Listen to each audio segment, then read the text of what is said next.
Hello, everyone. You're listening to Psychology Outside the Box.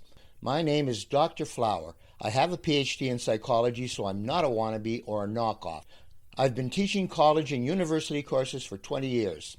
Psychology is a vast field that connects to many things in your life. If you have a curious mind, you're definitely in the right place. So sit back and enjoy the ride. Have you ever watched the original 1987 RoboCop movie? It is definitely not a rom-com and may be just too violent for some of my gentle listeners. I do like action movies, but guts and gore just gross me out. In a crime-ridden Detroit of the future, Alex Murphy is a terminally wounded cop who returns to the force as a powerful cyborg. Omnicorp transforms Murphy into a half-machine, half-policeman enforcing the law. He is implanted with powerful artificial limbs in his body that are controlled by his brain. Well, guess what? In the past few decades, brain-computer interfaces, or BCIs, have moved from the world of science fiction into reality. One of the earliest and most successful forms of brain-computer interface are cochlear implants that help people with serious hearing loss. This is not the same as a hearing aid, which merely amplifies sound. A cochlear implant is a long electrode threaded into the bony spiral called the cochlea within the inner ear. Modern cochlear implants have 12 to 22 tiny electrodes that cover the normal range of speech sounds. Sounds from the outside world are received by the implant, where they are converted to electrical signals that are sent to the brain through the existing auditory nerve. The brain then interprets these signals, making it possible for a deaf person to have a conversation or hear other sounds. Cochlear implants were introduced in the 1970s and now help hundreds of thousands of people with hearing loss. Stephen Hawking was one of the most brilliant scientists of all time. His theory of exploding black holes based on relativity and quantum mechanics changed our view of the universe. At age 21, while studying cosmology at the University of Cambridge, he was diagnosed with amyotrophic lateral sclerosis. The nerves that controlled Hawking's muscles were shutting down, and there is no cure. At the time, his doctors gave him 2.5 years to live. He surprised a lot of people and died in 2018 at the age of 76, after living more than 50 years with ALS. Hawking himself said during a speech at Oxford University in 2016, "However difficult life may seem, there is always something you can do and succeed at. It matters that you don't just give up." Although Hawking survived, he grew to be trapped in his own body. The disease left him wheelchair-bound and paralyzed, but his mind was fully functional, and he wrote books and gave lectures and continued to work. In 1985, Hawking had a life-saving tracheostomy that took away his natural speaking voice. He had to use his finger to control a computer and voice synthesizer in order to speak. Eventually, he even lost movement in his hands. Hawking had a brilliant mind, but in a broken body. Fate can play some cruel tricks. How was he able to speak after that? Eventually, he depended on his cheek muscles to communicate. Hawking had a device that displayed words, and whenever the cursor reached a word or phrase he wished to use, Hawking twitched his cheek muscle to select it. He was able to scan and select characters on the screen in order to compose speeches, surf the internet, send email, and speak through a voice synthesizer. This device is an example of a brain-computer interface, or BCI. Signals from Hawking's brain were sent to his cheek and then translated into words. The voice coming from the synthesizer actually belonged to Dennis Klatt, who died in 1988. He was a pioneer in developing high-quality computerized speech. Klatt's voice lived on through Stephen Hawking's synthesizer. Hawking refused to change because he never found a voice he liked any better. In fact, Hawking became so attached to Klatt's voice that he considered it a part of his own identity. There were a lot of drawbacks with Hawking's BCI, such as how much time it would take to form just one sentence, or the number of words he would have to scan through just to select the one he needed to use.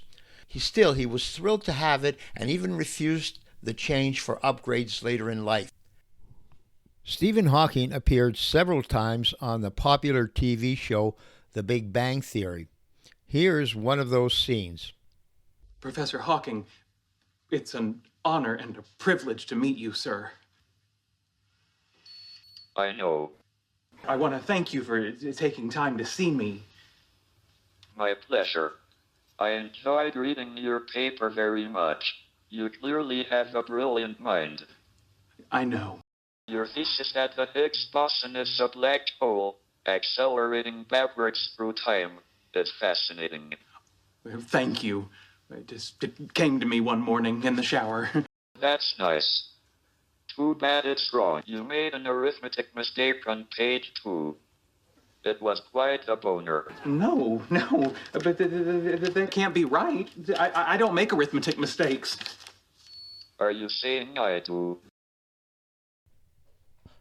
Claudia Mitchell is a former Marine officer who served in Kuwait. Her life changed in 2004 with a ride on a friend's motorcycle. The bike suddenly spun out of control, and Mitchell's left arm was severed at the shoulder by a highway divider. After her doctor's attempts to reattach the arm failed, she was outfitted with a standard prosthetic arm. Mitchell thought that her new prosthesis would make her life return to normal, but it didn't work very well. Her amputation was almost at her shoulder, which made the prosthetic arm almost impossible for her to control. Mitchell grew depressed, thinking she would have to spend the rest of her life with one arm, unable to perform even the most basic tasks. What saved her was a tiny article about an experimental nerve surgery developed at the Rehabilitation Institute of Chicago. She quickly volunteered for the 6-hour surgery. In 2006, Mitchell received a 10-pound prosthesis, becoming the first woman and second person ever fitted with a bionic arm. The robotic arm is not controlled by her stump or shoulder, but by her thoughts. The millions of nerve cells that drive the arm and hand remain after the amputation. When Mitchell thinks about moving her missing hand, those cells in the brain fire and send impulses down the spinal cord and out to the nerves that terminate at the stump. Of course, the messages from the brain can't go any further than that. There are tiny antennas built into the robotic arm which pick up electrical signals from the brain. The signals then go to an internal computer that decodes them and tells the artificial arm what to do. It's almost instantaneous. Mitchell can now do the simple things that most people take for granted, like folding a shirt, slicing vegetables, peel a banana, or even opening a wine bottle. Small things like that may seem trivial to a two-armed person, but it was very exciting for her. The current version of the prosthesis has 3 motors that work together to carry out commands. Future models will use 6 motors. The goal is to produce more natural movements and allow recipients to perform more complex tasks. Fast forward now to England in 2023, where Caitlin, a 7-year-old girl born with only one fully formed hand, can finally eat ice cream and brush her own hair thanks to a bionic hero arm. Her underdeveloped left arm has 5 shortened fingers at the end, but no bones. Growing up has been a challenge for her. Caitlin's parents started a GoFundMe campaign and eventually raised enough for the arm to be fitted with an extended warranty.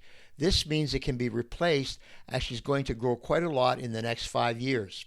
The arm is created by a company that designs limbs for children that look like superheroes and other characters. Open Bionics in Bristol, England manufactures 3D printed, fully functional arms for amputees. The prosthetic uses sensors connected to arm muscles, which will allow Caitlin to operate her new arm. Children use their hero arms to ride their bikes, make breakfast, carry their bags to school, and generally perform two-handed tasks. In fact, after telling her schoolmates how happy she is, she can high-five them as well. Sometimes her friends want to hold her hand, and she may accidentally squeeze them too hard. Ouch, that hurts! But she's getting better at doing it properly. The BCIs that I've discussed so far do involve some complex computer interfaces to decode and interpret brain signals, but they don't require anything implanted within the brain itself. Why would anyone want electrodes implanted in their brain? Isn't that kind of dangerous, and won't it hurt a lot? In fact, the brain feels no pain. The surgeon opens a small hole in the skull and inserts the device.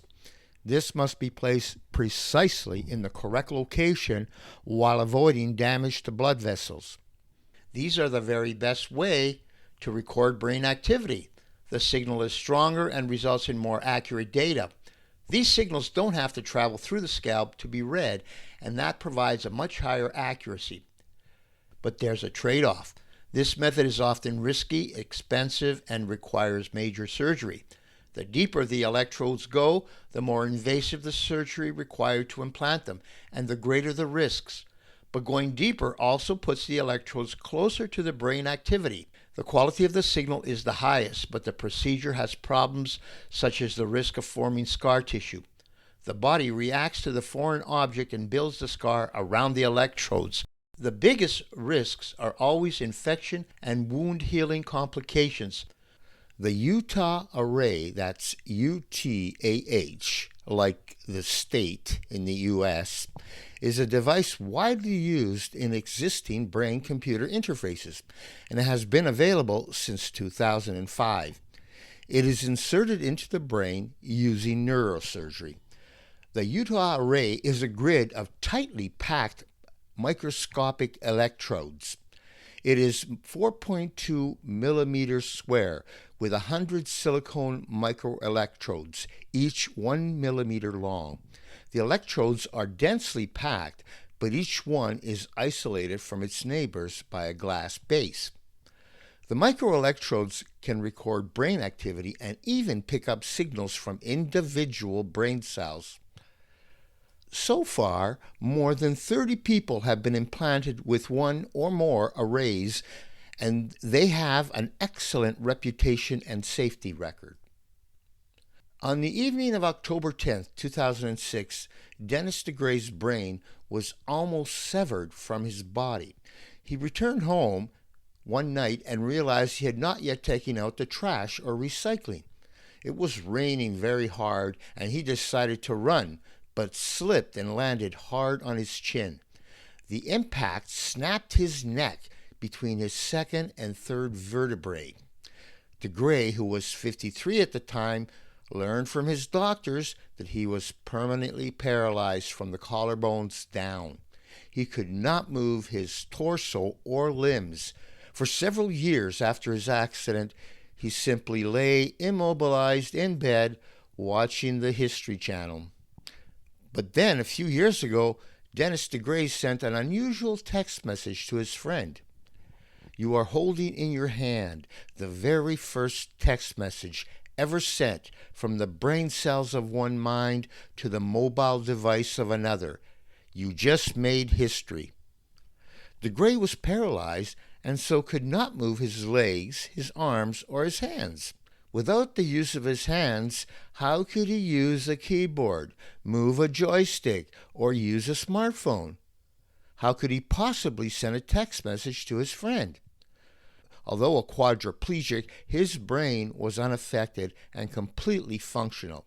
He was able to send the message because he had 2 Utah arrays surgically implanted in his motor cortex, the part of the brain that controls movement. When DeGray imagines executing a movement with his hand, the relevant brain cells start firing. The electrical signals are received by the Utah Array electrodes. Even though the messages will never arrive at his hands, those electrical signals can be transmitted by wires to a computer.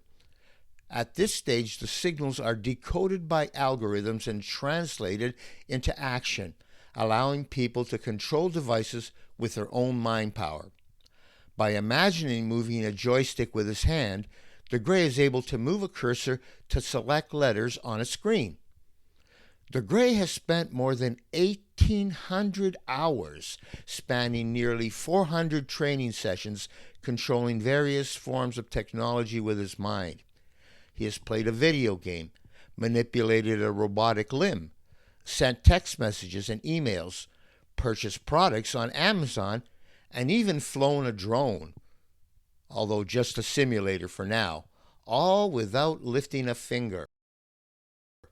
For years, Tesla CEO Elon Musk has warned people about the dangers of AI-powered robots, even predicting scary outcomes like in The Terminator. Musk now wants to develop a technology that enables humans merging with AI so that we won't be left behind as AI systems become more and more advanced.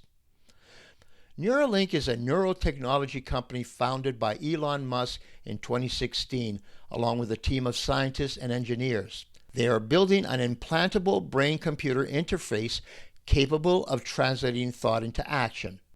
The company has successfully implanted microchips in 2 animals, Pager the macaque monkey and Gertrude the pig. PETA, that's P-E-T-A, is really upset with Musk for testing Neuralink on pigs, as they are smart and sensitive animals who do not volunteer for the surgery. Instead, PETA challenges Elon Musk to behave like a pioneer and implant the Neuralink chip in his own brain. If you follow the link in the podcast description, you can watch Pager the monkey play ping pong with his mind. He's really quite amazing.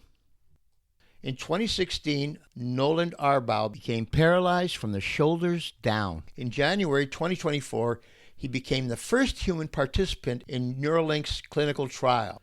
This study used a robot to surgically place an implant in a region of the brain that controls the intention to move. The Neuralink implant is thinner and smaller than the Utah Array device and is implanted by a special robot that quickly inserts polymer threads, each containing dozens of electrodes. The Neuralink brain chip is approximately the size of a coin and is implanted beneath the skull and uses 64 tiny wires or threads equipped with over 1,000 electrodes that can read brain activity. The number of electrodes in the Neuralink chip is far beyond the Utah Array. We don't know yet if a higher concentration of electrodes will automatically lead to better results. For example, more channels may cause additional injury to tissue that is harder to heal. We also know that implanted electrodes promote the formation of scar tissue in the area of the electrodes. Some of the threads became loose from Arbaugh's brain, and there were performance issues with the device. Despite these glitches, Arbaugh was able to control the movement of a cursor on the screen using his thoughts alone. Other than that, very few details have been provided so far by Neuralink. It is believed that other companies doing similar work are much farther along in the research process than Neuralink. Nonetheless, sometimes Elon Musk still gets all of the media attention. Neuralink faces a lot of competition in the race to commercialize brain-computer interfaces. The biggest challenge probably comes from an Australian company called Synchron. That's S-Y-N-C-H-R-O-N. Rodney Gorham loves fast, flashy cars. His WhatsApp profile picture is a bright yellow Corvette Stingray, but sadly, he doesn't get to drive it anymore. Gorham, a 63-year-old living in Australia, has amyotrophic lateral sclerosis, the same affliction as Stephen Hawking. He can't speak and can move his hands and legs only a very little bit, but he is able to control his computer with his thoughts, aided by a brain-computer interface developed by Synchron. In past trials, the company tested its device, the Stentrode, that's Stentrode, in 10 patients in the United States and Australia. Synchron developed an innovative method to get into the brain by using blood vessels. A microelectrode mesh is threaded through the jugular vein and eventually placed inside a blood vessel near the surface of the motor cortex. This is the part of the brain that controls movement. The stent rod is connected to an antenna that sits under the skin in the chest. The antenna collects raw brain data and sends it out of the body wirelessly to external devices. This lets severely paralyzed patients control personal devices with hands-free point and click. Paralyzed patients have been able to use tablets and smartphones, surf the internet, send emails, and even manage finances. A device implanted near the motor cortex can only identify local brain activity related to movement control. It can't tap into your memories, what you're thinking, or read your mind. It can only identify how you're trying to move a part of your body, such as the hand, and converts that into a signal to control external devices. Synchron's device is inside a blood vessel and so is not in direct contact with brain tissue. This technique produces weaker signals but is easier to use and is considered minimally invasive. Since there is no brain surgery, there is much lower risk of rejection, scar tissue, or infection. Gert Jan Oskam could no longer walk after he suffered an incomplete spinal cord injury due to a cycling accident 12 years ago in China. Spinal cord injuries can be described as complete or incomplete. An incomplete injury means the spinal cord is still able to send some messages to or from the brain. It's important to remember that everyone with a spinal cord injury is different. No two injuries are exactly alike. People with incomplete injuries may still have some feeling, function, and muscle control below the site of their injury. So while Oskam had some sensation in his lower body, he still used a wheelchair after he returned home to the Netherlands. He was told he would never walk again. That's why Oskam agreed to be one of the 3 participants in a Swiss pilot study of an experimental brain-computer interface. They surgically implanted devices in the patient's brain and also the spinal cord. The bridge allowed them to bypass the damaged spinal cord to control his legs again.